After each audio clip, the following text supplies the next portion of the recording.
Welcome to your daily audiobook. Take a moment to slow your breath and let the world around you grow quiet. Tonight's story comes from a land of hidden paths and guarded secrets, where mountains listen, words carry power, and wisdom matters more than wealth. This is not only a tale of gold and danger, but of restraint, courage, and the strength found in quiet choices. Settle in, let the night unfold. This is Ali Baba and the 40 Thieves. Chapter 1: The Poor Woodcutter. Ali Baba lived where the land rose gently toward the hills, beyond the noise of the market and the glitter of other men's fortunes. Each morning, before the city fully woke, he walked the narrow path that led to the forest. The air there was cooler, cleaner, and carried the scent of pine and earth. It was the only place where Ali Baba felt entirely himself. No bargaining voices. No sharp looks. No reminders of what he did not have. He carried an old axe across his shoulder and a coil of rope tied at his waist. They were simple tools, worn smooth by years of use, but they were honest. With them, he earned just enough to keep his household standing, just enough to put food on the table when luck was kind. Ali Baba did not complain. He had learned early that complaint wasted breath better used for work. Still, there were moments, quiet, unguarded ones, when he wondered how life might feel if it were lighter. If his back did not ache at night. If his wife did not measure every grain before cooking. If the future felt like more than a careful balancing of small hopes. His brother lived very differently. Qasim had married well and traded cleverly. His house stood tall and well kept, filled with fine cloth and polished wood. When Ali Baba passed it on his way to the forest, he did not linger.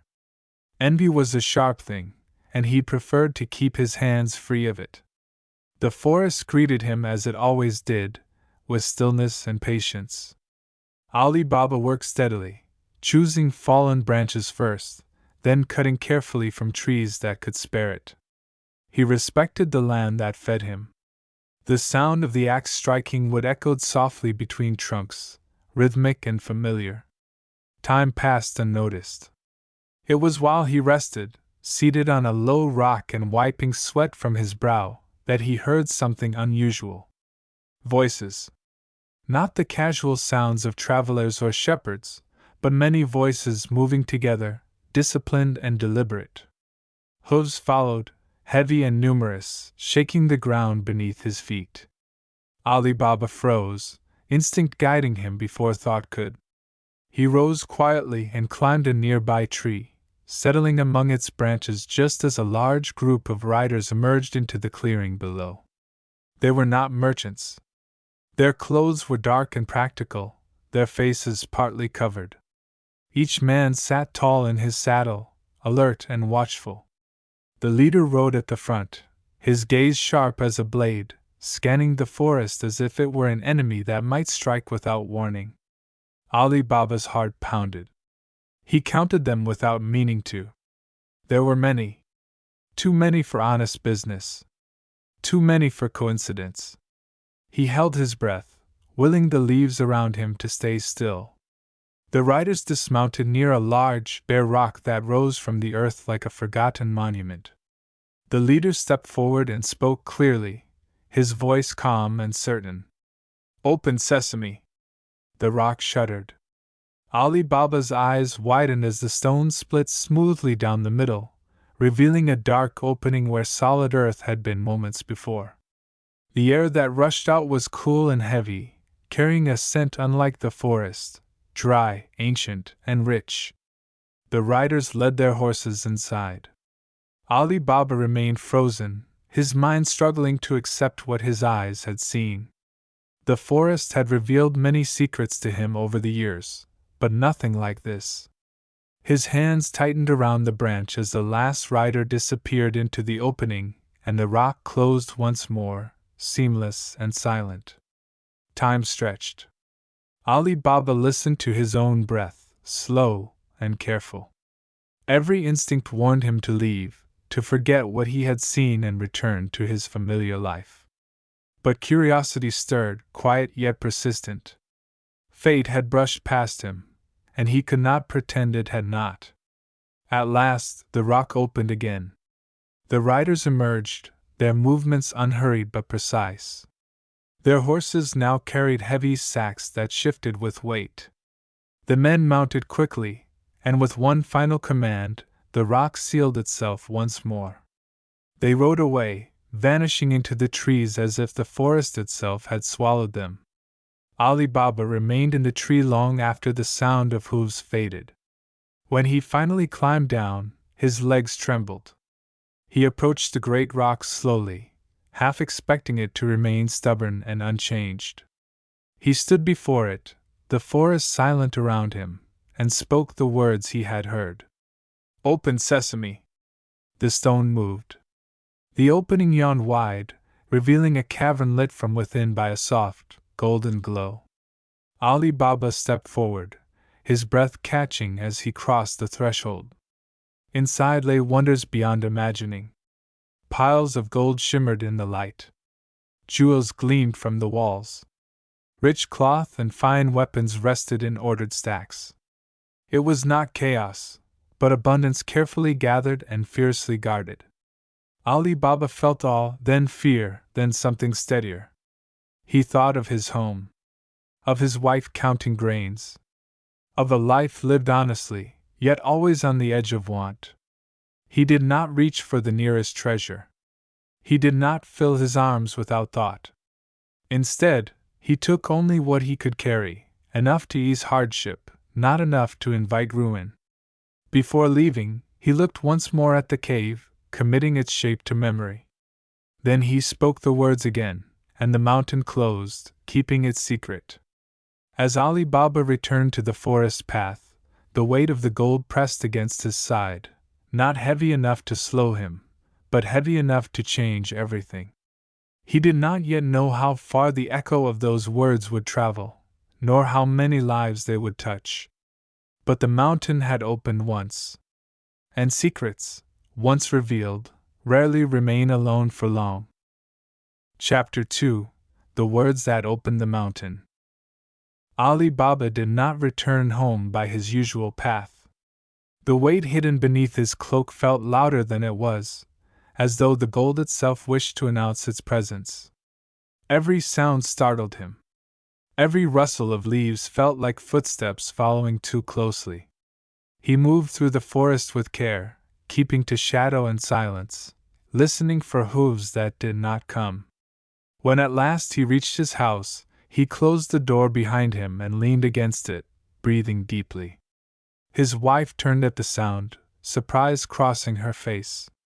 She saw his expression first, then the tension in his hands, and finally the small sack he placed gently upon the table. When he opened it, light spilled across the room. She gasped and covered her mouth. Ali Baba raised a hand before fear or excitement could find words. "I will tell you everything," he said quietly. "But you must listen, and you must promise caution." That night, by the low glow of a lamp, he spoke of the forest, the riders, and the mountain that obeyed spoken words. His wife listened without interrupting, her eyes wide but steady. When he finished, silence settled between them, heavy and thoughtful. "This is not fortune," she said at last. "It is danger." "Yes," Ali Baba replied. "But it is also a chance." They agreed on restraint. The gold would be used slowly, carefully, never displayed. Ali Baba would return to the forest only when necessary, and only alone. The mountain had revealed itself to him, but that did not mean it welcomed him freely. In the days that followed, life changed quietly. Ali Baba sold his firewood without hurry. His wife cooked with ease instead of fear. Their home warmed, not with luxury, but with relief. Yet even as comfort grew, so did unease. Secrets are restless things. They press against the walls of silence, searching for escape. It was not long before Kasim noticed. His brother's clothes looked cleaner. His voice carried less strain.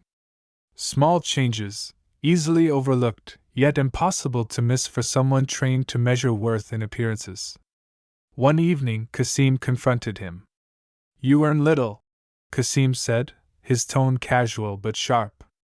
"Yet you live as if worry no longer troubles you." Ali Baba met his gaze without anger. "Work has been kind to me," he said. Kasim laughed, a short sound without warmth.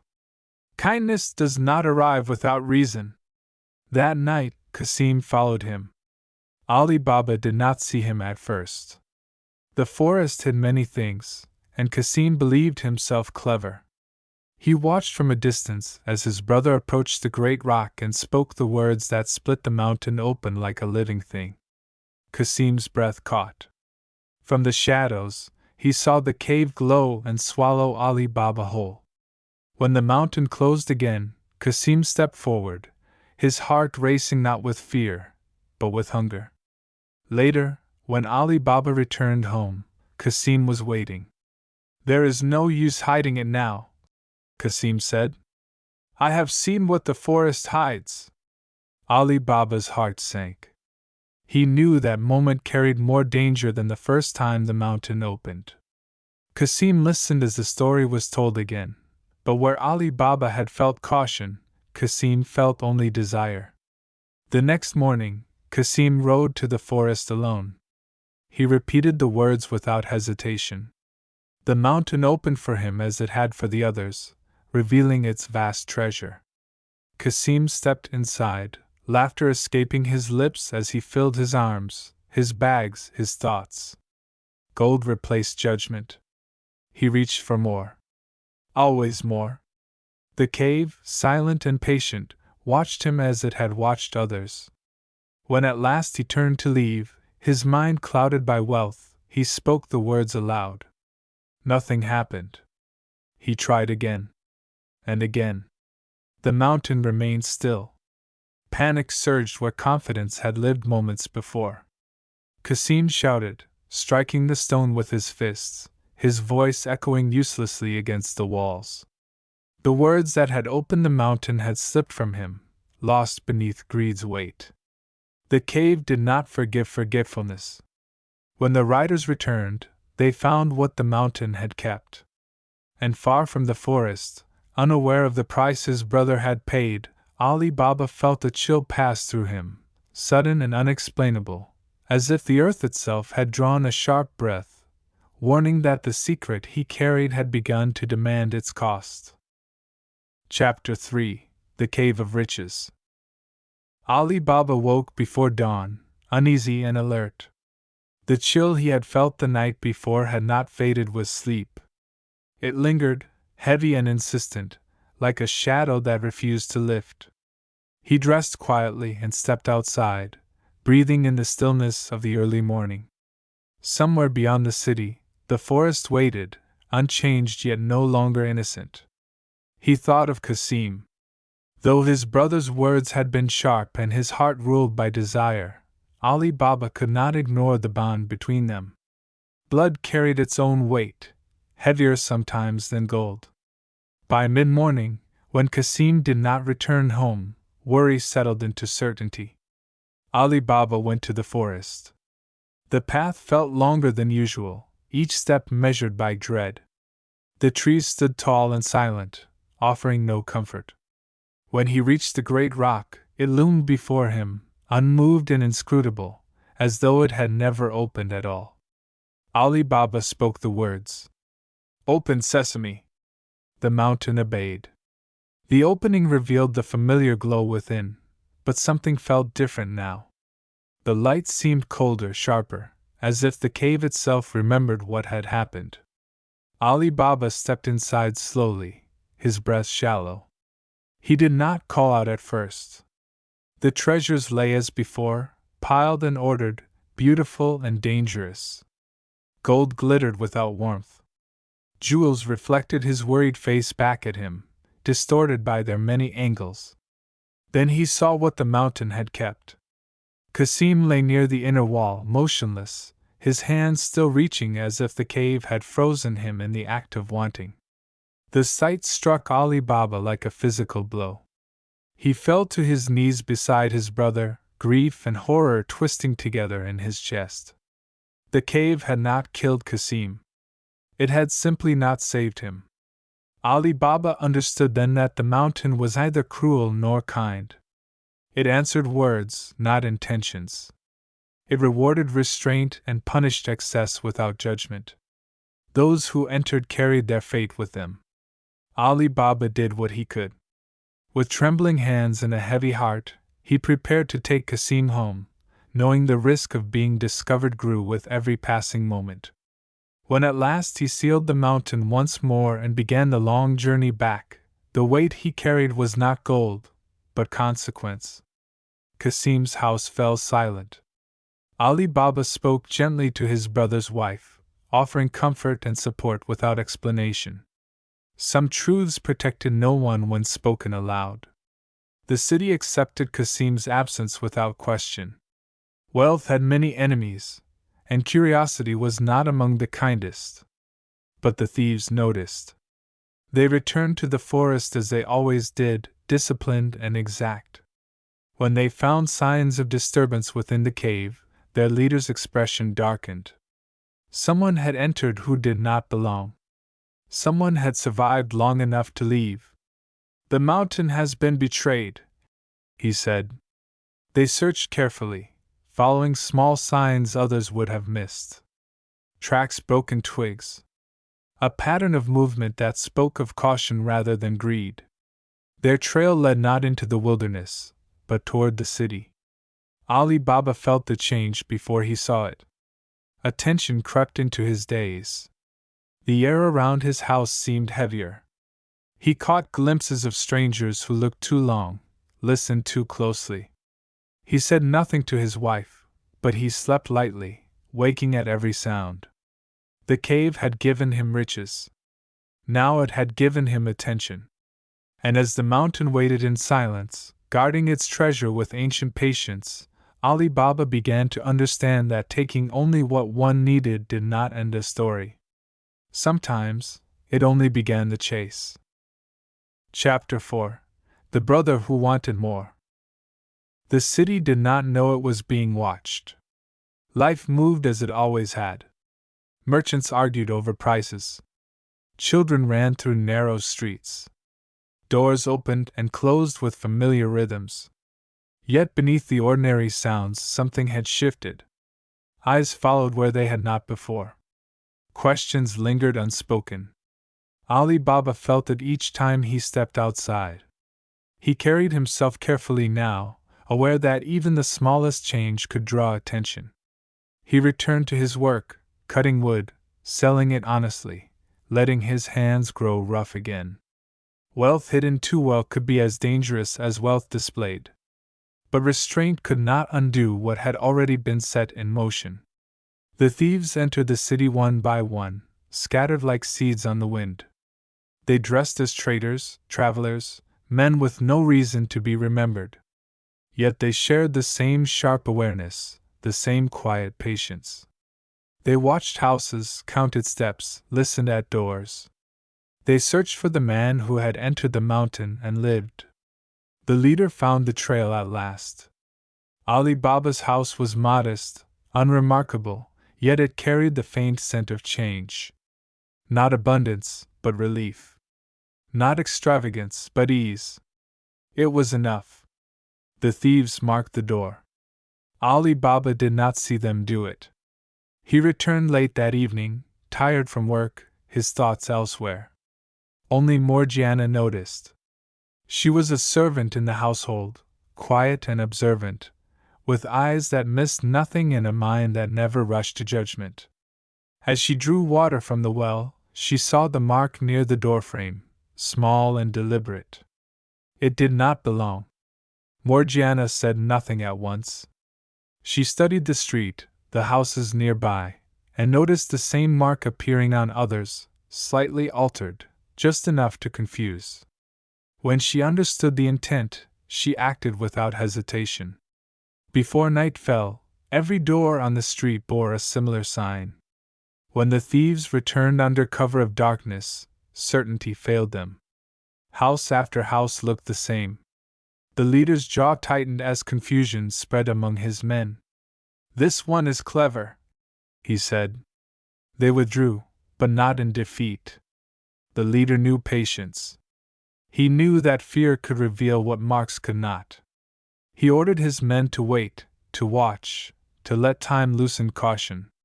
Inside Ali Baba's house, Morgiana finally spoke. "There is danger near," she said calmly.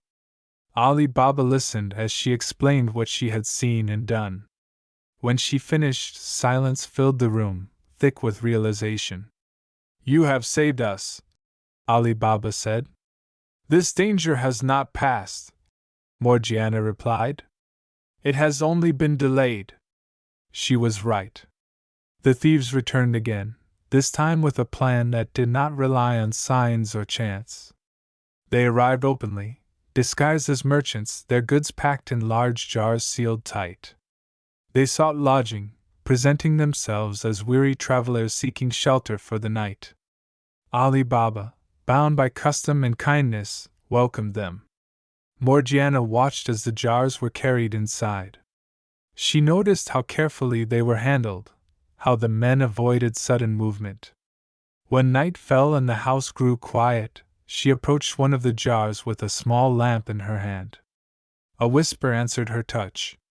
She understood at once.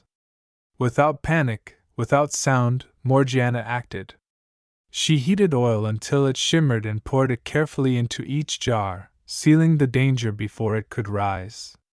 By the time the thieves realized what had happened, their fate was sealed by their own patience. The leader escaped. Ali Baba learned of Morgiana's actions only after dawn. The weight of what she had done settled heavily upon him. She had protected his house with courage and clarity, risking herself without expectation of reward. From that day on, Ali Baba understood something vital. Wealth had brought danger. But wisdom, quiet, watchful, and decisive, had brought survival.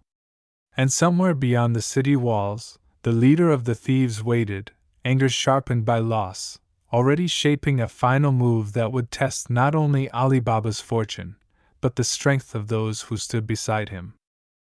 Chapter 5: The Thieves' Revenge. The city slept, unaware of how close it had come to ruin. Morning light revealed nothing unusual. Doors opened. Smoke rose from cooking fires. Voices returned to the streets as if danger had never crossed their thresholds.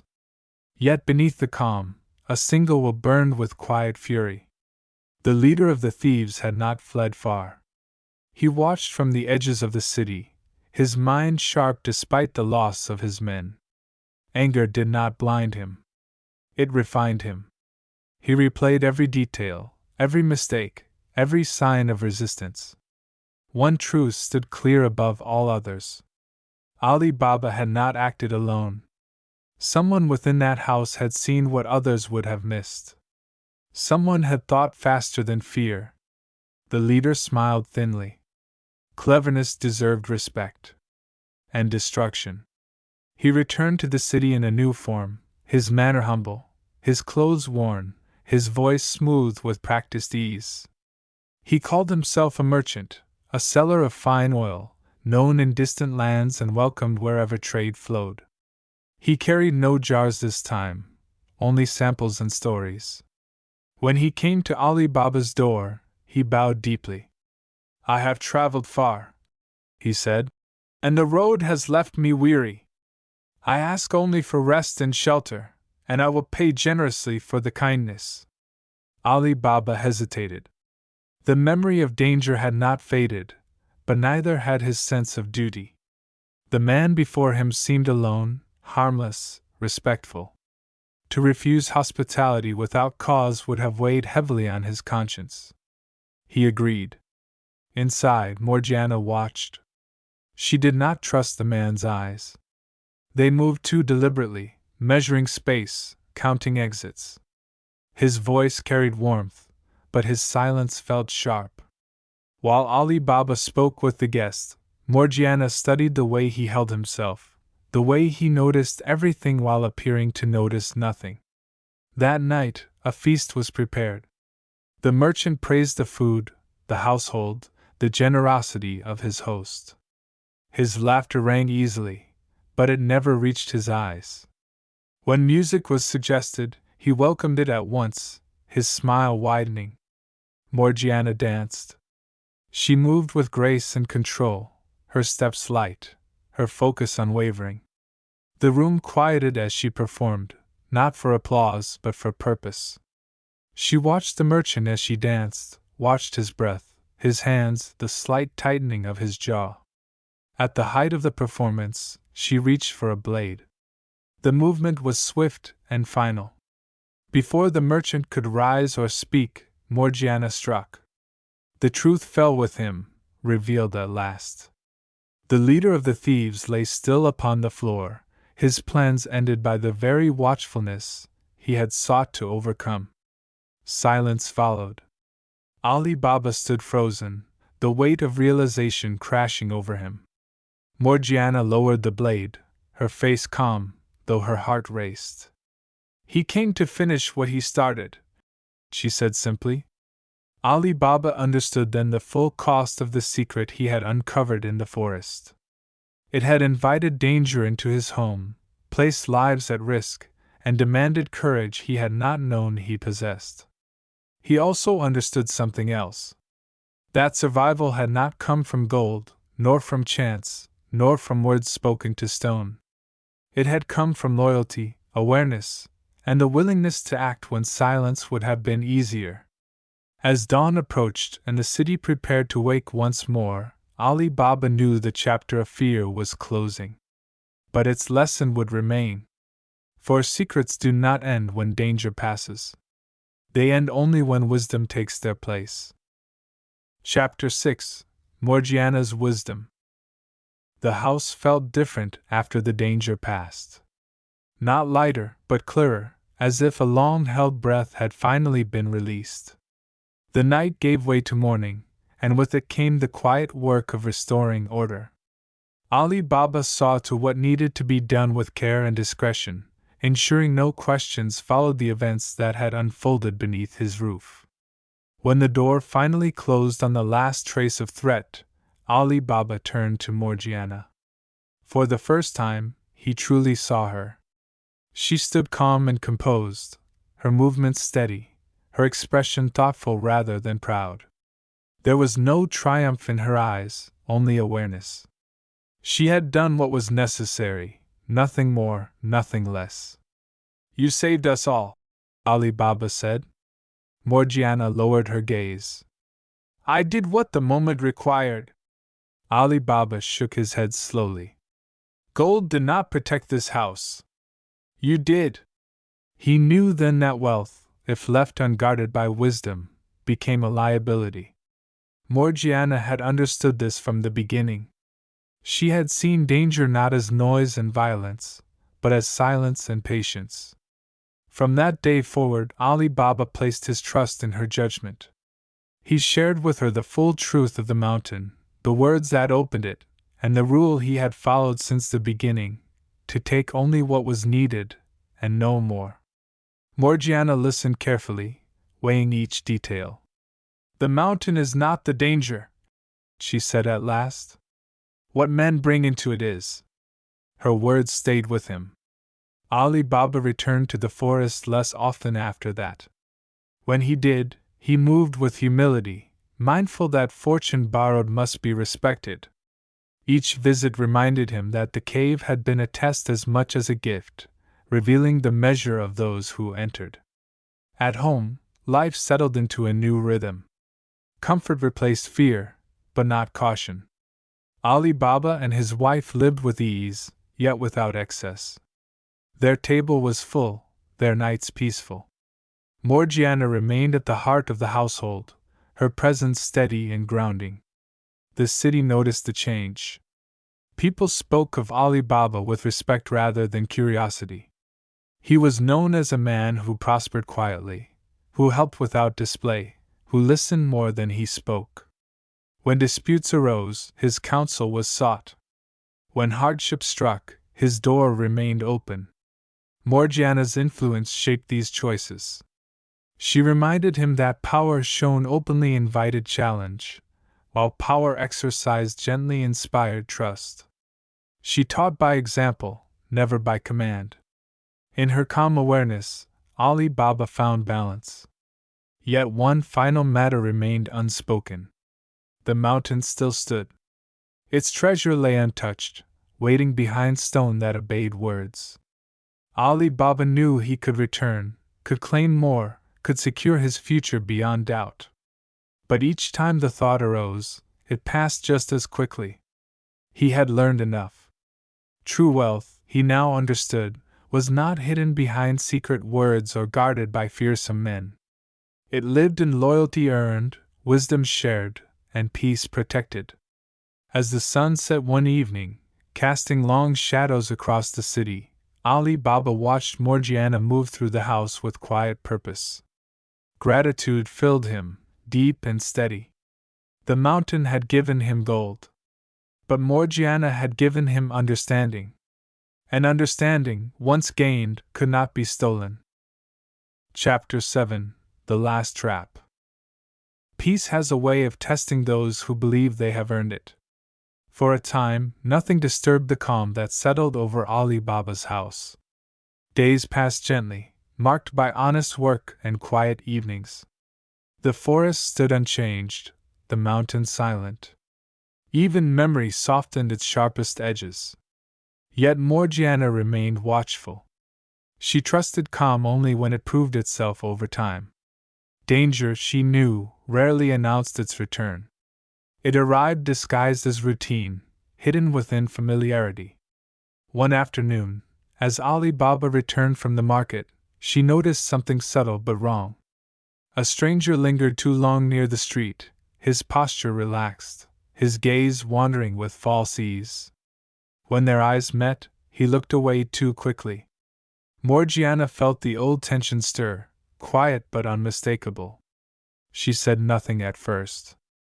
That evening, Ali Baba spoke of a visitor expected the following night, a distant acquaintance, a trader passing through, recommended by mutual contacts. The words were ordinary, harmless. Morgiana listened closely. "What does he trade?" she asked. "Silks and spices," Ali Baba replied. "He asked only for a meal and rest." Hospitality again stood at the door, wearing a familiar face. Morgiana nodded, but her mind moved quickly. The leader of the thieves was gone, yet men rarely walked such paths alone. Loyalty to greed could survive even the sharpest loss. If danger returned, it would come quietly, learning from past failure. The next night, the guest arrived. He was courteous, modest in speech, careful in movement. He praised the house without excess, thanked Ali Baba sincerely, and spoke little of himself. His manners were flawless. Too flawless. Morgiana served the meal, watching how his eyes moved, how his hand lingered near his belt when he thought no one noticed. She saw the tension beneath his calm, the readiness waiting for a signal. When the house settled into silence, Morgiana acted. She did not confront. She did not accuse. She watched. Near midnight, the guest rose quietly from his mat. His steps were light, practiced. Morgiana followed from the shadows, her breath slow, her movements soundless. He reached the door. She reached him first. The confrontation was brief and wordless. Surprise shattered his composure. The weapon he carried never left its place. When it was over, the house returned to silence once more. At dawn, Morgiana spoke. "There are no more," she said. "Those who knew the mountain are gone." Ali Baba believed her. This time, peace settled fully, not as a fragile hope, but as something earned through vigilance and resolve. The last trap had been sprung, and nothing remained to answer its call. Ali Baba gathered his household and spoke with clarity. "The mountain will remain closed," he said. "Its words will not be spoken again." No one argued. The secret that had once promised fortune now promised only risk. Ali Baba felt no regret in letting it rest. Some doors, once opened, taught their lesson and asked only to be left alone. That night, the forest slept undisturbed. And for the first time since the mountain had opened its mouth, Ali Baba slept without listening for footsteps in the dark, knowing that the greatest threat had been faced not with force or greed, but with patience, awareness, and the courage to end a story before it demanded another cost. Chapter 8: Wealth, Wisdom, and Peace. The forest remained silent. Seasons passed, marked not by fear or fortune, but by steady days and honest nights. The mountain stood as it always had, its great stone face unmoved, its secret untouched. No words broke its stillness. No footsteps sought its opening. Ali Baba kept his promise. He returned fully to the life he had once known, though it no longer weighed upon him in the same way. He worked the forest, sold his wood, and walked the city streets without haste. The gold he had taken was enough. It had eased hardship, restored balance, and allowed generosity to grow where anxiety once lived. But it did not rule him. When neighbors struggled, Ali Baba helped quietly. When disputes arose, he listened before speaking. People trusted him not because he was rich, but because he was fair. His home became a place of calm counsel, where voices were lowered and solutions sought without pride. Morgiana's place in the household changed as well. Ali Baba spoke openly of her wisdom and courage, refusing to let her remain unseen. She was no longer merely a servant, but family, respected, protected, and free. Her sharp awareness softened into guidance, her vigilance into quiet strength. "You gave us more than safety," Ali Baba said to her one evening. "You gave us direction." Morgiana smiled gently. "You chose to listen." That choice shaped everything that followed. The memory of Qasim lingered, not as a wound, but as a lesson. Ali Baba never spoke of his brother's fate, yet he carried it with him always.